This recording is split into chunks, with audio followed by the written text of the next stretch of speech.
You're listening to an Airwave Media Podcast.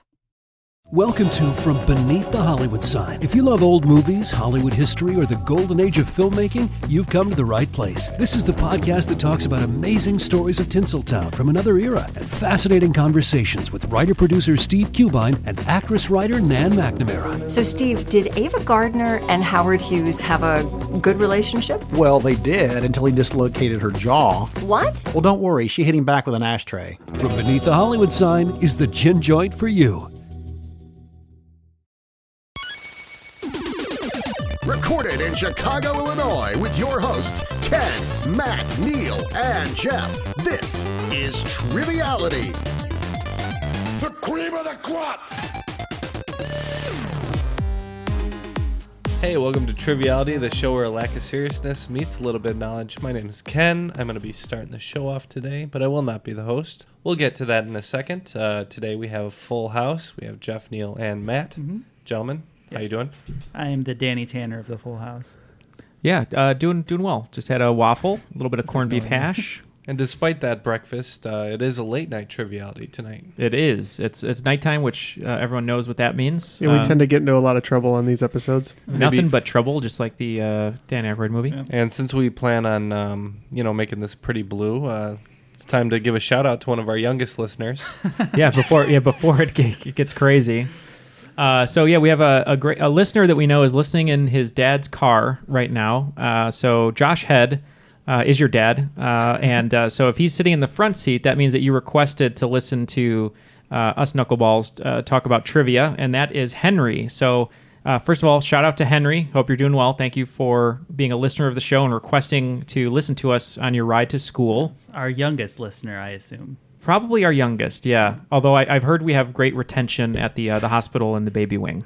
But help them go to sleep. They listen to Jeff talk. I can put anyone to sleep. Jeff has a line of books where he just goes through the periodic table in a very low monotone voice.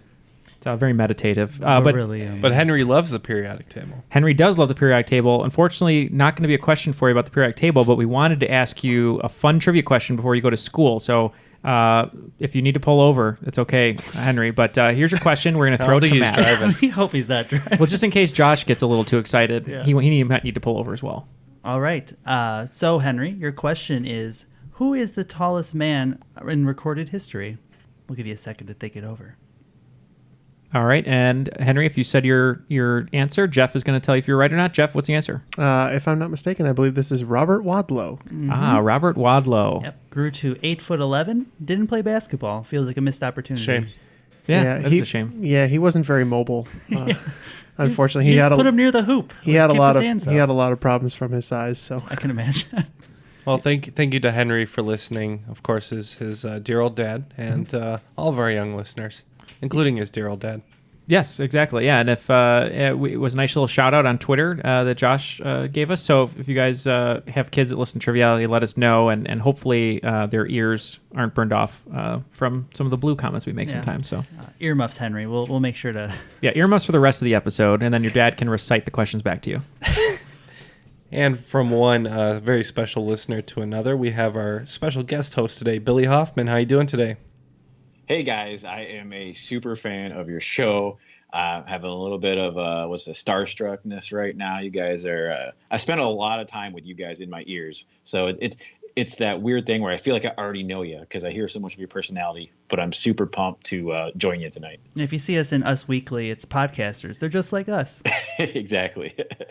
So Billy's got a couple things going. Why don't you tell us a little bit about yourself, and you can tell us what you've been working on. Sure. I am a best-selling published author. I have 14 books published and pay my bills and mortgage with that. But the other cool thing I do is I'm a stand-up comedian. I started a thing called the Dad Bod Comedy Tour. We tour all over the U.S. It's been great. I get to go from show to show and write books in between them. So I've been very blessed to do a lot of cool stuff in my life. And also, just like you guys, have a podcast, the Dad Bod Comedy Podcast. So for you guys that are podcast listeners, and obviously if you're listening to this show, hop on over to Dad Bodcast. I think you guys will like it.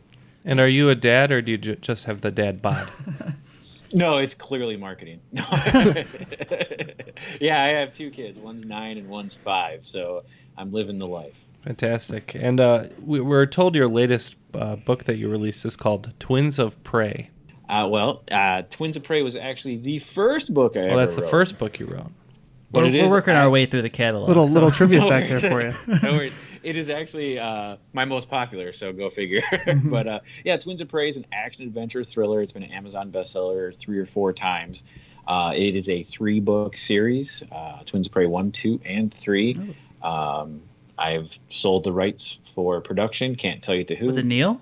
Spielberg. Yeah. It's Neal. It's between Neal and Spielberg. Yeah, it's me. It's with me. The cat's out of the bag. Well, in honor of your book, I think me and Matt are going to team up and be the Wonder Twins of Prey today. I like the name. Hopefully that will give us the energy to face down our arch rivals, Team Triviality, Jeff and Neal. Yeah, see, Matt and I, our friends. Yeah, we are. Matt and I are. Can't prove it. Yeah, we work at the same place. We're both fans of wrestling, and I always lean towards the heels. So I'm happy with Jeff to be the heels and cut promos on the Wonder Twins of Prey. Well, I think you're going to like that because in pretty much the entire Twins of Prey series, the antagonist is the protagonist. And it's kind of like watching Dexter. If you guys ever watched that, Love Dexter. You mean seasons 1 and 2, right? And 4. Yeah, exactly. Yeah. 3 had good acting. Yeah. Jeff's favorite season is anytime that John Lithgow is naked. Yes. And so basically, as you read the Twins of Prey series, you can read it liking the twins, or you can read it liking the other people, and it's your choice. And you get a different view of the books as you read them. So a little bit something there for everybody. That's great. I'm excited to check it out. And something special for the listeners coming at the swing round, so make sure that you stay tuned for that, because it's going to be something pretty great. Let's toss it over to the rules guy for the rules. The rules of the game are simple. 20 questions split into 2 rounds worth 10 points apiece. At halftime, there'll be a special swing round designed by this week's host. After regulation, players will enter the final round with the points that they've accumulated and will have a chance to wager 0 to 30 points on 5 categorized questions. At the end of the game, someone will be named the cream of the crop. I'm talking about all the way to the top, yeah. Wow, what a great reading today. I think that was even better than last time. I think it was. I think he spoke about like an extra decibel, and there was a little bit more of an oak quality to his pronunciation. Oaky afterbirth? Yeah. Have we thoroughly beaten this horse? I don't know. Let's ask the horse. I don't think so. He's still alive. So, all right. Well, on that note, let's get this party started. Billy? All right. Throughout the game, it will do you guys very, very well to remember I am a super fan. There are themes that come up in each one of your shows. Uh-oh. Just keep that in mind. Write Macho Man down. So what you're saying is, you got us for 3 minutes. All right.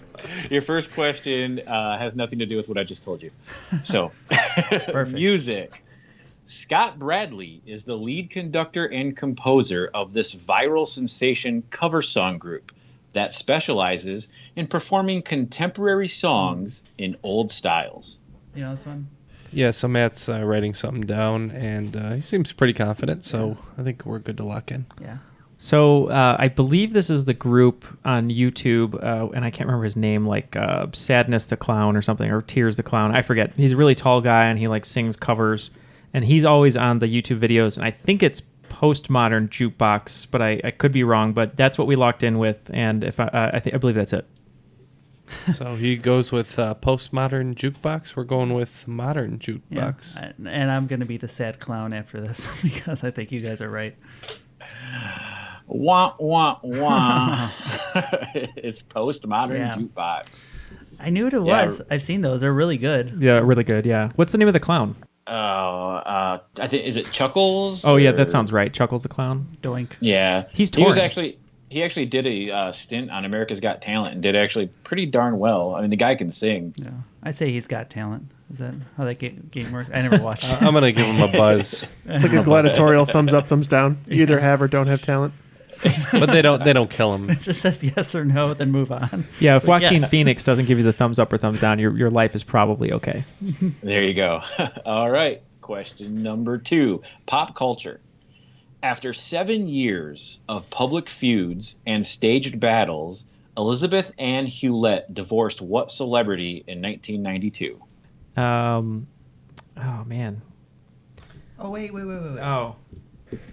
So Matt just had an epiphany, so he's writing. Elizabeth Ann, Right? Elizabeth Ann Hewlett. Yeah. Yeah. Okay, we're locked in. Yeah, dumbass. How did I get that? Yeah. Miss Elizabeth. I know. How? So stupid. If any of you guys missed this. We're locking in with Randy Savage. And we are also locking in with Macho Man Randy Savage. I would like it to go on record that I had it before anybody else, which is disturbing me to no end. Yeah, no, I'm living in a nightmare. I wrote on the top of the page wrestler ? Yeah. Then 85 Yeah. to 92. It was right. You know, she broke up with him to join the NWO, I believe, at some point. So. Yeah. All right. Question number 3 is a numbers question. According to the Nielsen Rating Company, 67 million Americans did this in 2017, which is up 11% from the year before. So me and Matt, we had a little silent chat writing stuff down on the piece of paper, and we are locked in with an answer. Mm-hmm. So the first thought that Jeff and I both wrote down with those kind of numbers were watched the Super Bowl telecast. And we can't really think of anything else that would have different numbers there. We thought maybe based on performer the year after, is higher or the team's playing. So are you okay with going with that? Sounds about right for Super Bowl viewing numbers. I feel like it could be like 150 million, but I don't know. I'm That's not sure. half the population of the U.S. A lot of people watch it around one TV, so Yeah. I wouldn't be surprised if the numbers were. But they aggregate it. They estimate viewers, I guess, based Yeah. on number of TVs watching. So Well, yeah, I think we're okay with that. We're going to go with Super Bowl. Mm-hmm. Well, me and Matt had a chat. We agreed that the Oscar viewership was down, the Super Bowl viewership was down, and we went with the most edge of your seat performance of the year, the State of the Union address. Both good answers. Unfortunately, neither one of them correct. I hope that over the last year, your listenership has grown over 11% because the answer is last year, 67 million Americans listened to podcasts. Wow. Oh, I didn't that's know right. Nielsen. What's it called? Nielsen, right? Nielsen, yeah. I didn't know they did podcast. I didn't know that either, yeah. They actually do all types of media. I wonder what our Nielsen rating is. They're most famous for TV. Well, Gotcha. for a couple of years at least, there will be no Neil's Sun rating, so at least on this podcast. I think 65 million of those are Mark Maron, so. Him and Joe Rogan. Yeah. So, okay, question number 4, moving along, is in nature. The 6 subspecies of what North American wild game animal that are not native to Eurasia are named the Eastern, Osceola, Rio Grande, Merriam's, Gould's, and Ocellated. Man, that's tough. Mm-hmm. None of those species are really Jumping out at you? jumping out at me. Yeah. Or subspecies, I should say. Nothing to do with it, but Yeah, I like that. Okay. I All know right, they're, we're in. I know they're all right. American. Would anything on the top of your head? So Eastern, oscillated, anything with oscillated? Could it be a bird, like a peacock or turkey the or something? ocellated python. Turkey. Did we have an episode titled Turkey something turkey? I don't know. ham. Ham. Yeah. Yeah, but those are from Eurasia. Pigs definitely are. Oh. Okay. What do you want to go with? Because I have no idea, so we just need a good guess. I could go for an oscillated ham right now, to be honest.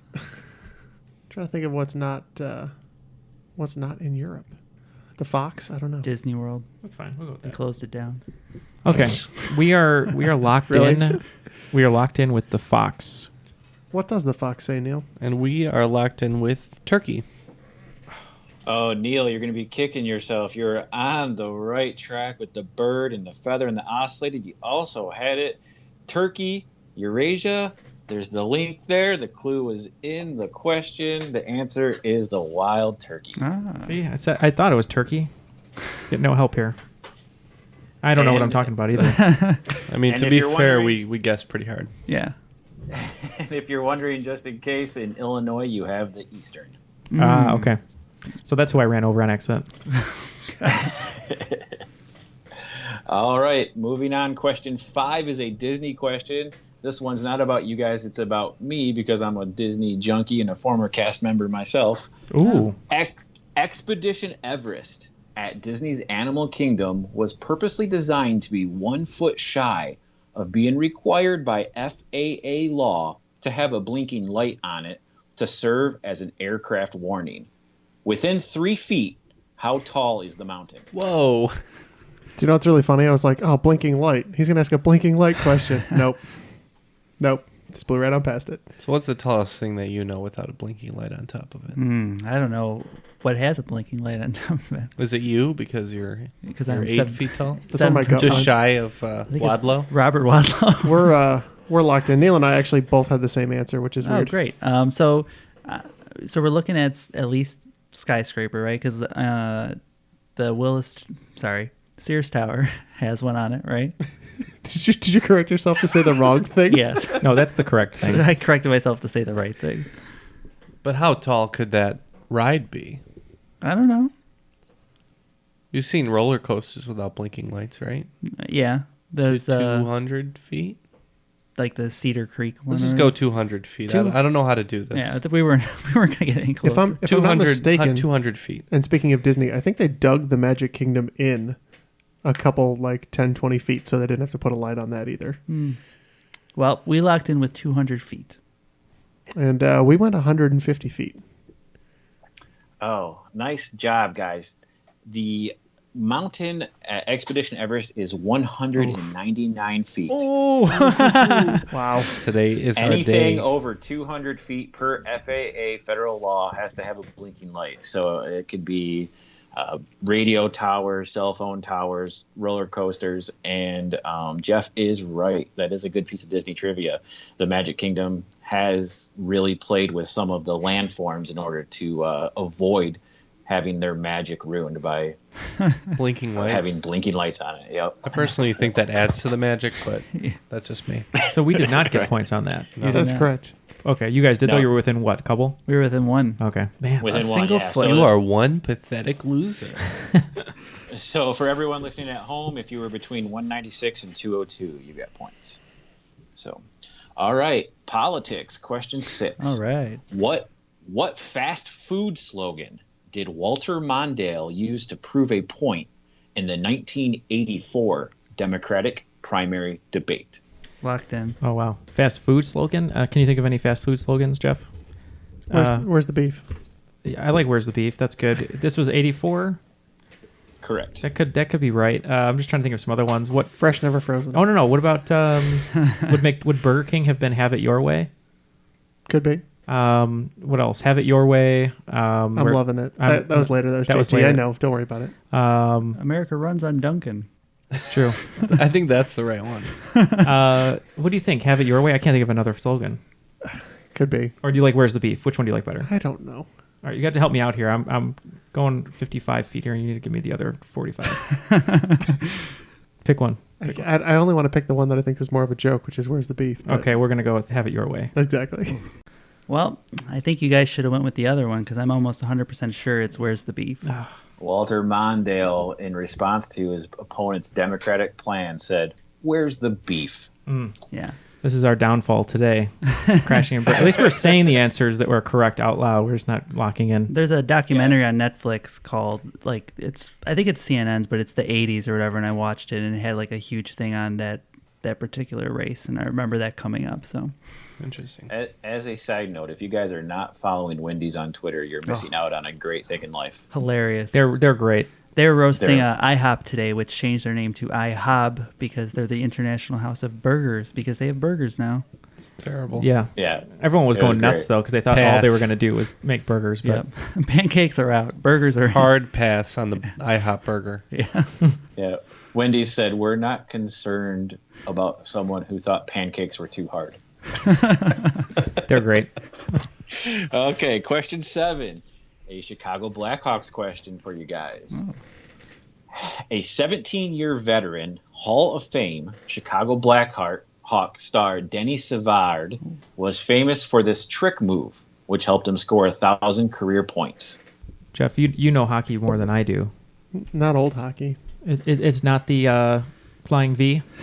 So we're going to go ahead and lock in with an answer that I think is right, but I can't say for sure. But I actually have a Denny Savard signed puck, so that's pretty cool. Is there like a hockey term, kind of like the loopsy doopsy or Loopsy doopsy whoopsie? It's Yeah. back? something like that? Like the I don't know. All the hockey moves sound kind of weird like that. Like easy does it or left and right. I don't know. As they say in hockey, let's do a hockey.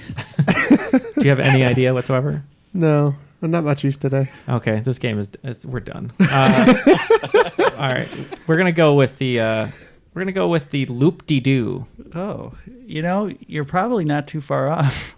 Yeah, so we're going with something that Patrick Kane has also used to great extent and success, the spinorama. The correct answer is the spinorama. Oh man, we're getting crushed. What has happened? Reminds me of the Cinerama in Look at Hollywood. me getting a sports question right? Yeah, in your Blackhawks hat. So My Blackhawks hat.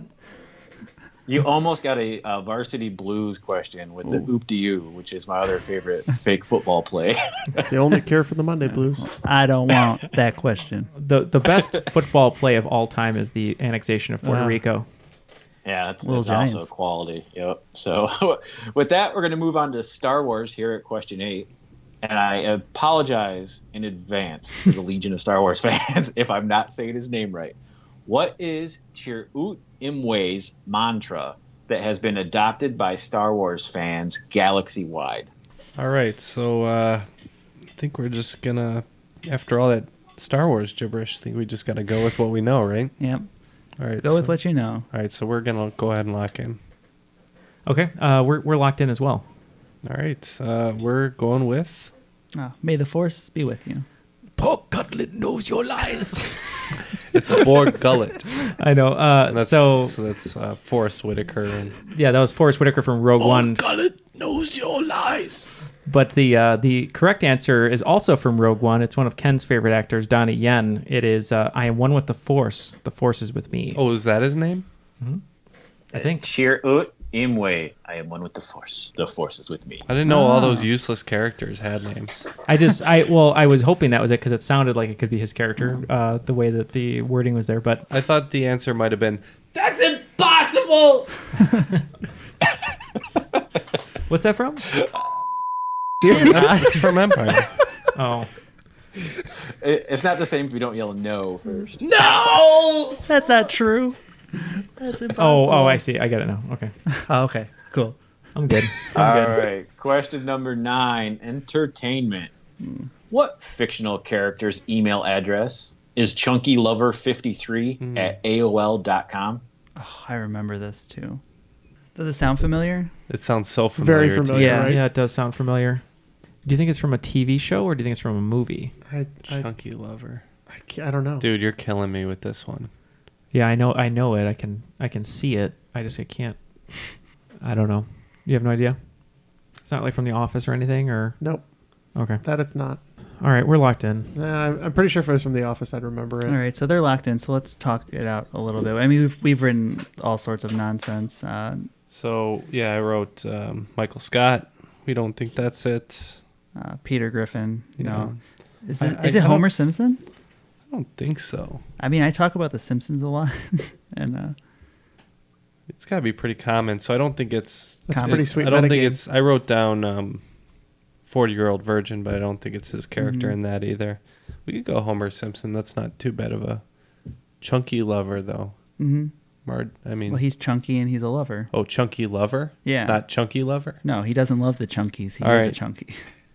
Let's go with Homer Simpson. I couldn't remember the name of Meatloaf's character in Fight Club. I thought maybe that was it, and maybe he sent Edward Norton an email about group therapy or whatever. So I just can't remember his name. I can't remember his name. Robert Paulson. No, his character name in Fight Club is Robert Paulson. His name is Robert Paulson. No, it was his nickname though. His name is Robert Paulson. Meatloaf.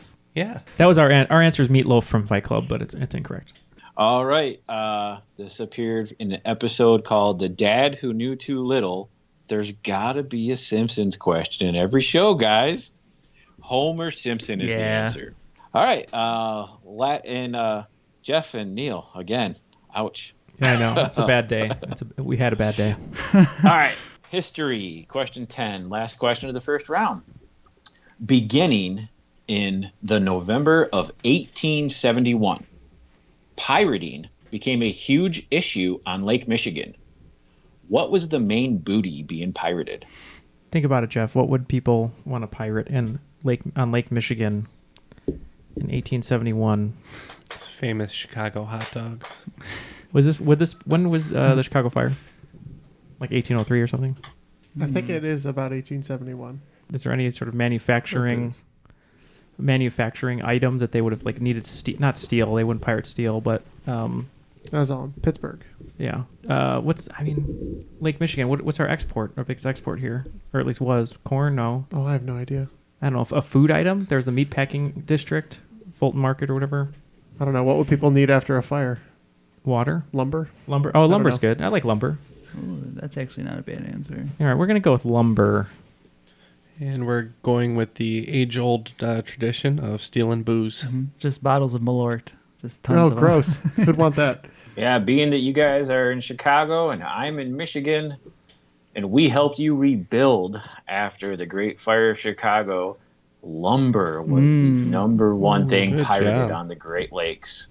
And the fire was October of 1871. Yeah, I was pretty sure that was the right year. Well, for anyone who's not in the studio, there was a loud and Jeff came out of his casket and he's ready to play. So after that round, you guys aren't so bad off. You came back on the Star Wars question and that piracy question. So you guys have 40 and we have 60. Oh, okay. So yeah, we still got some time. Yeah, if we count the two we should have gotten. Yeah, that's all right. That's how we play now. Yeah. All right. And before we head into the swing round, a huge thank you to all of you who have added your support to the show. I've got quite the list here, and it hasn't been that long ago since we updated, so we are very appreciative of that. We are currently trying to get to a little bit higher of a tier here, and we're pretty close, where we're going to be doing a publicly facing bonus episode every month, at least a Lay It On Me or something like that. We're bringing an editor on board to help with some of those tasks. So if you feel that we've earned your support and would like to support us, you can go to patreon.com/trivialitypodcast and join all of the people there and some of our new patrons, which would include Gary Middleton. Thank you, Gary. In fact, Gary was on our show previously. Gina Kimanow, Jason Heaton, Alex Rojo, Ryan Cloughcorn Myers, Matt Doherty, Greg Johnson, which I think Greg was actually a promotion. Yes. Mm-hmm. So thank you to Greg. Jack Cantrell, Madeline Garvey, Jeremy Gabbard, Isaiah Ligon. Ligon. Well, we'll ask Isaiah. Isaiah's been helping us edit, so thank you, Isaiah. It's true. And last but certainly not least, our newest Patreon supporter, Adam Porter. All right. Yeah. Thank you, guys. So thank you to all of those who support our show already, and welcome to our new supporters. As some of you may know, you can get extra bonuses by being a patron of our show, including we do a little bit of live stuff on that feed. If you support us at $5 or more a month, you get bonus episodes every month that we put out. We just started doing some early releases as well. Mm-hmm. So if you're interested in maybe doing that, great way to support us. And a lot of other great perks. So check us out there. Again, patreon.com/trivialitypodcast. And a very special perk for our patrons today. Actually, Billy is going to be the one to announce it. We billboarded it at the top of the show. So Billy, take it away. Yeah, because you guys are so willing to support this great podcast, I want to hook up you all with a copy of Twins of Prey. So every Patreon from now until the guys decide will get a special link sent to them where they can go and they can download the first copy of Twins of Prey. It's a 3-book series, so before you start thinking I'm crazy, I'm like that drug dealer on the street. The first hit's free, guys. You just get a taste. Yeah, it's an action-adventure thriller series about 2 kids who are stranded in northern Michigan, and they learn how to live, fight, and survive on their own. Sounds pretty great. So hopefully you guys will get that download and let Billy know how you liked it, and let us know too, because we want more people to check out Billy's work and keep his kids fed. And that's what really matters. I might need to learn how to read so I can dig into that one. Mm-hmm. Jeff too, Actually, apparently. You don't even have to do that because they're all available in audio as well. Oh. Wow. Yes. This man, he's an entrepreneur, folks. Ebook, print, and audio. It's the way of the world, right? Well, yeah. So definitely check that out. Thank you, Billy, for doing that for our listeners, and we hope to hear all of your responses to it. Well, let's head into the swing round. All right. Now, the swing round is. I'm pretty psyched about it, guys. I, as a stand-up comedian, have some of my favorite comedians throughout history. And what I've done here is I'm going to give you 10 catchphrases from famous comedians, and I'm going to poorly impersonate them. Perfect. Those are the best. So I'll impersonate all 10. You guys have to tell me what comedian said them. Excellent. Okay? Here we go. And just so you know, these could be from stand-up comedy or a character they were famous for playing. Okay. Okay. Number 1. Here's your sign. Number 2. No respect, I tell you. No respect. Number 3. Well, excuse me. Number 4. I'm Rick James. Haven't heard that in a while. Number 5. Waka, waka, waka. Number 6. You might be a redneck. That was pretty spot on. Yeah.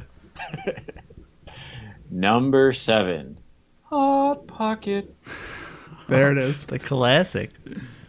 Diarrhea Pocket. Number 8.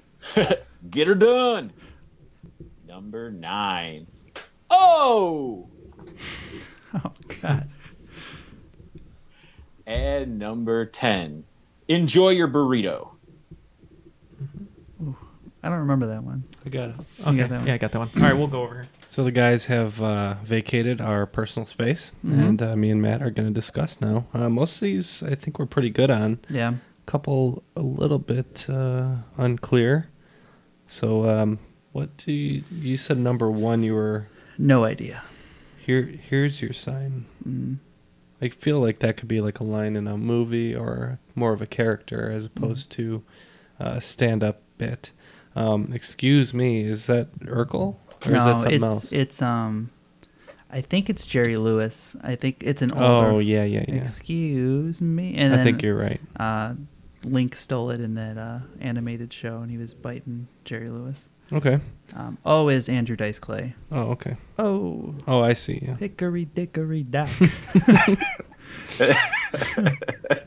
All right. I don't think he's on the list, but like 3 of these sounded like Brian Regan to me. And I think it just might be the voice. Boxing. All right. The big yellow one's the sun. That's pretty good. All right. Number 1. Here's your sign. We went with Louis C.K. on this, not too sure. Yeah, we weren't sure if this was a reference to an old episode where we talked about Lenny Bruce. We never heard this phrase, so we just said Lenny Bruce. You guys weren't huge fans of the Blue Collar Comedy Tour because that's Bill Engvall.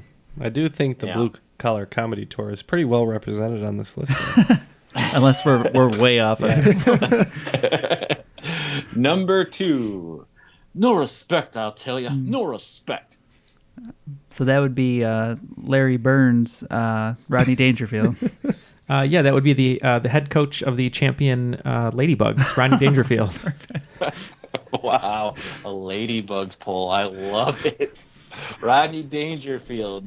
No respect. That's right. Number 3. Well, excuse me.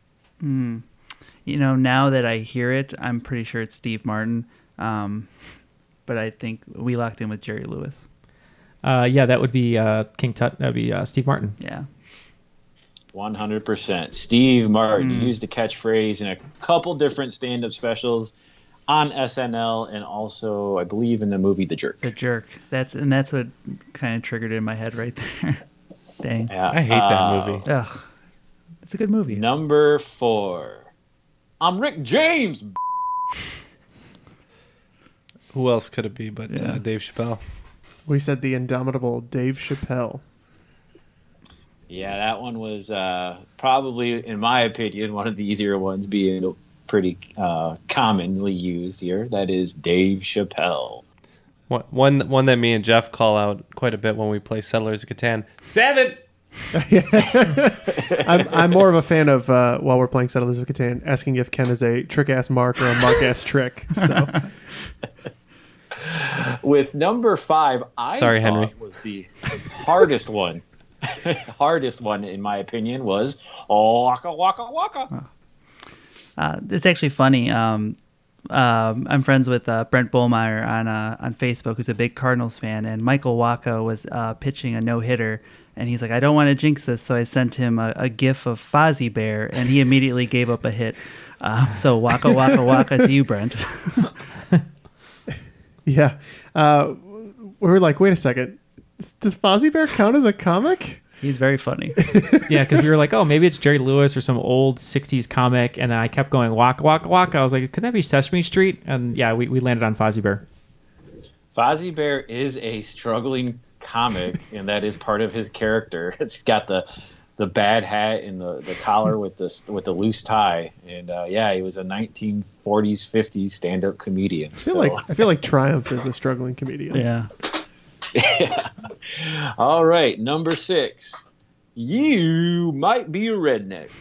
We are happy to report that we are smarter than a 5th grader. So we went with Jeff Foxworthy. And as it turns out, Neal's house does have more wheels than his car. Yeah, there's nothing there. Jeff Foxworthy.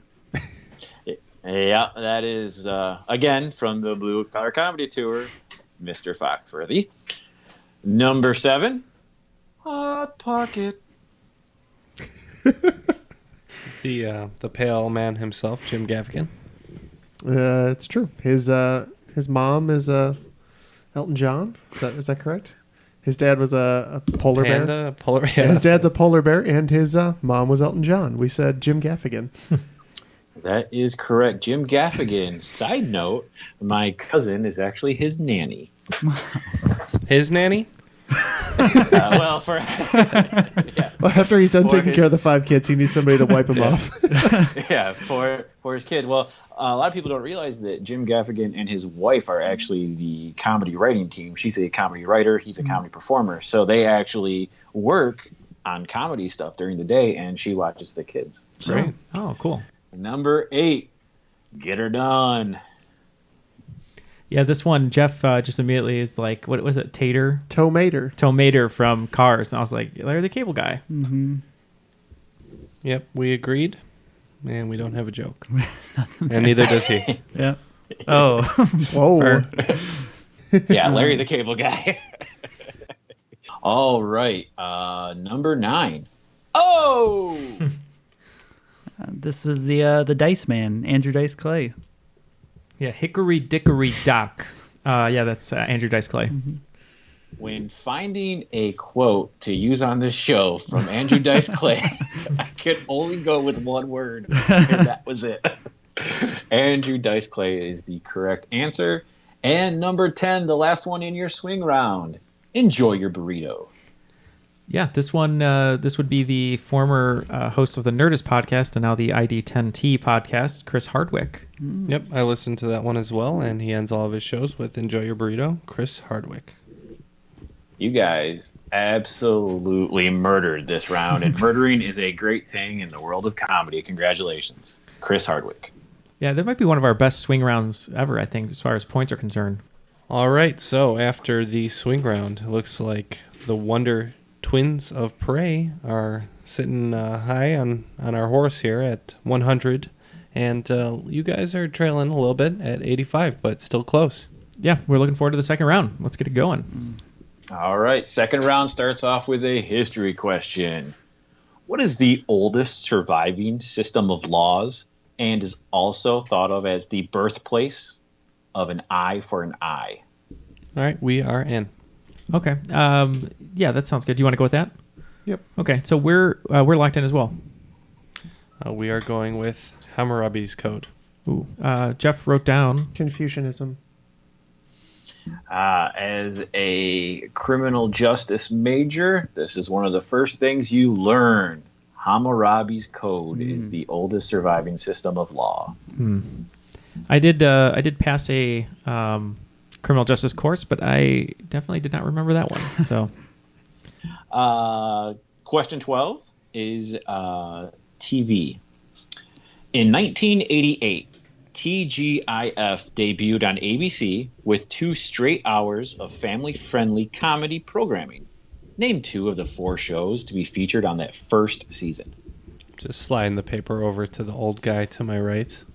So we wrote down Teen Angel. Step by We Step. did not write down Teen Angel. Yeah, Step by Step is The Genie one. too late. Yeah. Step by Step's definitely too late. Genie in the House. Patrick Duffy, yeah, he's too late. Suzanne Summers. So we wrote Full House. We wrote Family Matters. I'm good with that. Okay, so we're gonna lock in with Family Matters and Full House. And we're going with Full House and Perfect Strangers. All right. The first season of TGIF debuted with Perfect Strangers, Full House, Mr. Belvedere, and Just the 10 of Us. Question 3 in the second round. Here we go. Movies. Hooray. What 2004 Touchstone Pictures film was originally set out to be a violent action flick, but was transferred to its parent company, Disney, for release only after it received an unexpected rating of PG? So it was a 2004 film. It was Touchstone, Too late. but it was violent, and then Disney took it over and gave it a PG, basically. I've heard this factoid before, so it's kind of bugging me. Yeah, and this doesn't help them at all. But my guess would be it'd be some kind of intellectual property that was like a violent thing that they turned into something not violent. All right. Well, we were gonna go with the Mighty Ducks Quid Pro Quack, but I'm having a brain fart, and I couldn't place when Jeff shut me down when I was just trying to get some clues to help me. It hurt my feelings, so I couldn't. I was trying to look at DVD boxes at Blockbuster in my head like I normally do, and I couldn't. So we went with The Incredibles. Mm-hmm. And we're setting out to steal the Declaration of Independence with National Treasure. I'm a super fan of the show. Yeah. National Treasure is the answer. That's a great. I didn't even think about that. So we were writing all sorts of. So I wrote The Mummy because that's what I was thinking first because that seemed like a movie that would have been. That's PG-13. But it was PG-13, Yeah. and then that led me from Brendan Fraser to Nicolas Cage for some reason, and then. And Matt, the only person who Neil did not subject to watching National Treasure, pulled the answer. So as I was researching this question, I found a quote where John Turtletap, the director, said the original cut was 4 hours long. I'd watch that. Yeah. I'd watch you that. would. Next question. Category is awards. Which country's highest award is called the Order of the Elephant? Here's a clue. Elephants are not native to this country. Okay. Yeah. All right, we're in. Okay. So. Should we just take a stab here? I'm so. What region? I'm thinking kind of Central America somewhere. Oh, I wasn't. Where were you thinking? I was thinking Eastern Europe. Okay. Or Central Europe. Uzbekistan. Germany or Poland? Let's go. It's a tough choice between Germany and Poland. Let's say Poland. Okay. Poland wins this time. So just because he burned us before, and we know Billy is a huge listener of the show, we figured that he was playing off of Ken's affinity for Sweden, so we went with Sweden. All right. Unfortunately for you guys, I didn't know Ken had a big thing for Sweden. I don't. I just traveled there. The answer is Denmark. Oh, the little Dutch boy. Close. Was I right? I said Scandinavia. Yeah, that would count. Okay. All right. So I thought it was in Scandinavia. I just didn't know where. Oh, Dutch. Right. Oh. Yeah, you're gonna That's Netherlands. It is, yeah. We're close though. You're in the area. Yeah, Nederlander. All right. Question 15 is a sports question. Hooray. What non-racing sport Boo. has the largest playing surface in terms of area? Okay, we're locked in. Okay. Go ahead, Jeff. So in thinking about this, I once looked up a size chart of all different stadiums and sizes because basketball courts are shockingly small. Mm-hmm. Football stadiums are a pretty good size, but football tends to be on the smaller side. Larger than that, I'm pretty sure you have things like soccer. Larger than that, you'd have rugby, Australian football. Mm-hmm. And I think Gaelic football is absolutely massive. For some reason, Gaelic football to me is 3 times the size of an American football field, and I can't remember why. But I remember it being crazy huge. Yeah, but Australian football is the size of 4 American football fields, and he is a super fan. So you don't think it would be Australian football? Well, do you want to go on the strength of what I think is true or the strength of the meta game? We've missed like 4 questions of being meta, so maybe we should just go meta this time. I'm fine with that. Okay, we're going to go with Australian football. We were very tempted to go with Australian football, but Matt, I think, led us in the right direction. Yeah, I mean, so there's 18 holes, and they're all about 500, 300 yards apart. So we went with golf. All right. Well, in my research, unfortunately, golf did not come up. Okay. As I like your thought on that. Mm-hmm. Also, Australian football was not where we were headed. We're going to go back to the horses with polo, actually. Oh, that's right. Polo. Yeah. That makes sense. Polo is 300 yards long by 160 yards wide. I feel like so the playing field is just absolutely massive. I feel like Australian football is bigger than that, though. No. All right. Question 16. We're going to go with Hollywood classics. Actor Jerry Marin recently passed away at age 98. He was the last surviving actor to have a speaking or singing role in what film? We're in. We are as well. Oh, I knew that one. Hooray. It's The Wizard of Oz. Yeah, Wizard of Oz. All right. That is right. The Wizard of Oz. Music is where we're going. What Canadian band famously encourages their fans to throw Kraft macaroni and cheese at them We're in. during their song? As are we, yep. If I had $1 million, okay, don't need to finish that one. Ooh, I like that clue. What if you had $1 million? Would that change? No. Well, then I think I'd be rich. Okay. All right. We wouldn't have to eat Kraft macaroni. Kraft dinner, but we still would eat Kraft dinner. Yeah, that's right. Kraft dinner. We just eat more. All right, so we're all locked in, right? Bare Naked Ladies. I may own most of these albums. Bare Naked Ladies. Excellent. You guys got it right. Bare Naked Ladies, a band I have seen 13 times live. One of my favorites. All right. Question number 18, agriculture. What's the name for a female donkey? Oh, we did this. Did we? Yeah. Just so you know, there are 2 acceptable answers. I remember that I said lady ass. It's not any more right this time. I don't remember that. We're locked in with a probably wrong answer. You go ahead. I have a sneaking suspicion that Matt and I both wrote Jill. Oh, I just went with Joey. The correct answer, you guys are all over the alliteration, but the correct answer is a Jenny or a Janet. I knew that's what I said wrong last time, but I couldn't get around it. We went Jack and Jill, so you think it was Jill. Right. But it's not. It's Jack and Jenny. Jack and Jenny. One more time, and then I'll finally get it right. Your next question here, getting towards the end of round 2, is in TV advertising.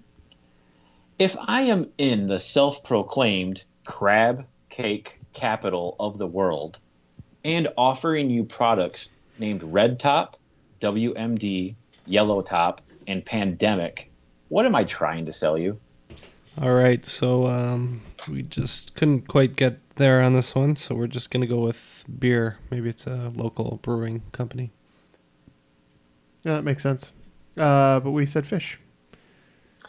All right, let me do this as they do it, and it may sound a little familiar. Red Top, get that Yellow Top, WMD, Pandemic. Does that help at all? No, not at all. I'm trying to sell you narcotics on the TV show. Oh, The Wire. Oh, so it's Baltimore? Baltimore is the crab cake capital of the world. I'm very sad about that. Trying to get you to Baltimore with that clue. Yeah. And then with the TV advertising, I was being a little cheeky there. So. Yeah, have you seen The Wire? Yeah, I love that show. Well, not enough, apparently. I've never seen it. Go back and do your homework. Okay. We run a podcast, and I've never seen The Wire. I watched like that's a mistake. I watched it when it was on air, and I saw it through once. I thought you said you saw it through twice. No, seen it through once. Oh, I still love the show. All right, last question in this round is wordplay. All right. This term is used for any loose overhead debris that may fall at any time. or as a nickname to describe a left anterior descending coronary artery that is suffering from a major blockage? All right, we're in. We are in as well. We said it's a widowmaker. Oh, there you go. Avalanche. I don't know. So whoever said widowmaker, there's your answer. Wow. Yep. Often guess. referred to as the widowmaker heart attack, which you have a 12% chance of surviving, and I, guys, am one of those 12%. Oh, wow. Wow. Oh wow, that's crazy. The only reason I knew that is I was reading the story about Kevin Smith and he survived it too, and so I just remembered the name Widowmaker. Well, the way he described it, I was like, I think the blockage would be before the heart, which I think is where it's problematic, if I'm not mistaken. So the Kevin Smith and I had our issues about a week apart, actually, and very similar type issues. We had the exact same surgery. So yeah, Kevin Smith had a widowmaker, and I have a whole comedy bit about it now. So Well, glad you're okay. thank you very much. Yeah, it's great to be alive. So that ends round 2. All right. Well, it looks like we're going into the final far behind with 115 points, and team Wonder Twins. Wonder Twins of Prey has 150. So going into the final round, your categories are The Office, USA Olympic Sports, Children's Literature, Country Music, and Medieval Weaponry. Oof. All right, all the points are in, so let's move on to the final round questions. Question 1, category The Office. Office Depot. No, I'm just kidding. It's an actual office. I was gonna say, I was like, made that's me fine. hop through that computer. What is Todd Packer's 6-letter license plate tag? Just watched this the other day. Question 2, in sports, USA Olympic Sports. The 1992 Olympic Dream Team featured one collegiate player. Who was this non-pro? Question number 3, in children's literature. As of this recording, Green Eggs and Ham currently has 1,544 reviews on Amazon. Within 35, how many of these reviews are 1 star? Question number 4, country music. This country music star's real first name is Troyle, and he reportedly turned down roles in both Twister and Saving Private Ryan. And your final question of the game, medieval weaponry. This type of siege weapon uses a counter-weighted arm to throw a large item. All right, so all the answers are in, so let's get to the correct answers. All right, guys, here to wrap up this final round, the first question was from The Office. What is Todd Packer's 6-letter license plate tag? All right, so this is Wonder Twins of Prey. We went in with 30 on this one, and we went with WLHUNG. Well hung. Or Will hung, if you prefer. I went back and forth on the potential spellings of this, and I came up with WLHUNG How much did you wager? for 30. Todd Packer's 6-letter license plate tag, WLHUNG. You a big William Hung fan? Why does everybody always ask me that? All right, question number 2 in sports. What were your guys' wagers? We went in on 10 for this one. And we are going with... Christian Leitner. Yeah, we went with 0. The only college basketball star that I knew of at that time was Duke Christian Leitner, so we went with the same. Yep. The subject of the documentary, I Hate Christian Leitner, which is a great sports doc. He is the only non-collegiate player on the 1992 Dream Team. There was a bunch of collegiate players that practiced against him. Grant Hill, Chris Webber, Shaq Raw, and none of them made the team. Christian Leitner was the one that they picked to put on the team. So, good choice there. Children's literature. Within 35, how many of the reviews on Green Eggs and Ham are 1 star? We went with 10 on this one. I wanted to go really low. Matt said there's a lot of trolls out there, so we ended up going with 120. We figured it was very low. We went 35. And your bet? We said 5. Yeah, I was being a little meta with the question. There is 35 one-star reviews on Green Eggs and Ham, which is absolutely ridiculous, especially when you look at a lot of them, and they're not even about the book. They're about the delivery or the packaging and a bunch of dumb stuff. So, yeah, Green Eggs and Ham, American Classic, has 35 one-star reviews. Twins of Prey doesn't, so that's good. All right, country music. You guys know whose first name is Troil? We took a big 0 on this one, but we guessed Garth Brooks. We also went 0, and then we went Garth Brooks. We should have bet a lot more. You guys both should have bet a lot more because Garth Brooks, he really did want to be in Saving Private Ryan, but could not because of tour obligations. And medieval weaponry. Go ahead and let's, since it's the last question, what were your guys' wagers? We went with 20, and we're hurling a big L over at Team Triviality with our trebuchet. I think that's only about fair. I think we've won the last 5 in a row. All right. So we too went big on this one, but we went a little bigger. We said 30 points for us, and trebuchet.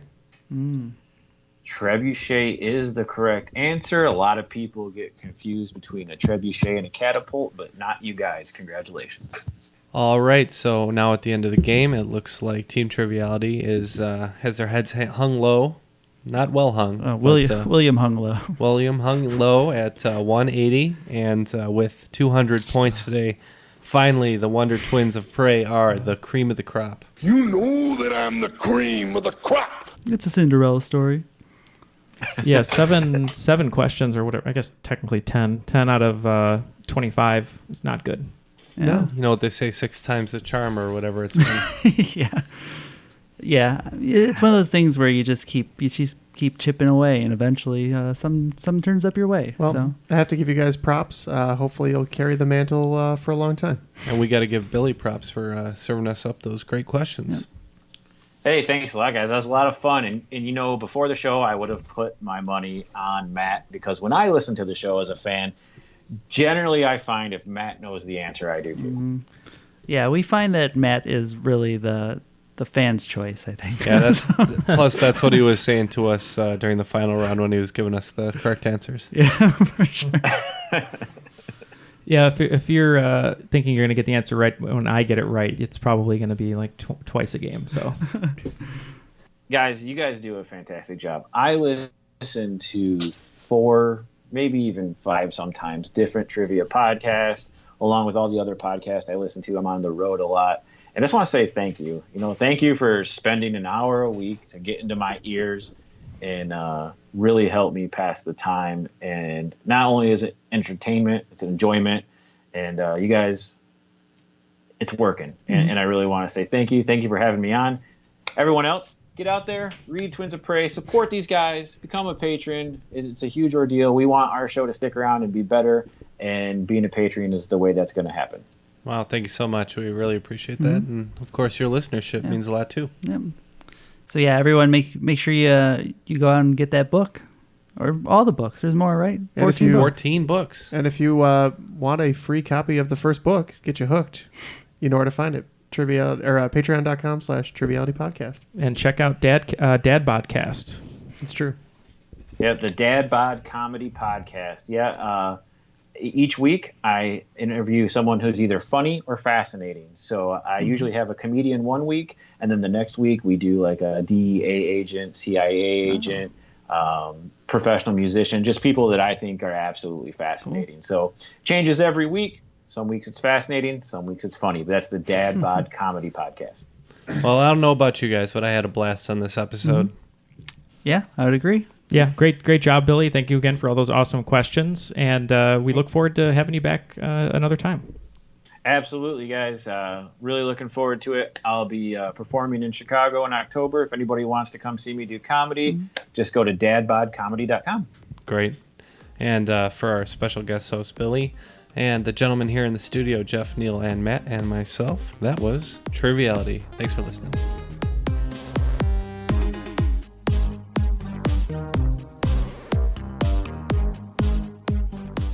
Poor gullet can feel your thoughts. No lie is safe.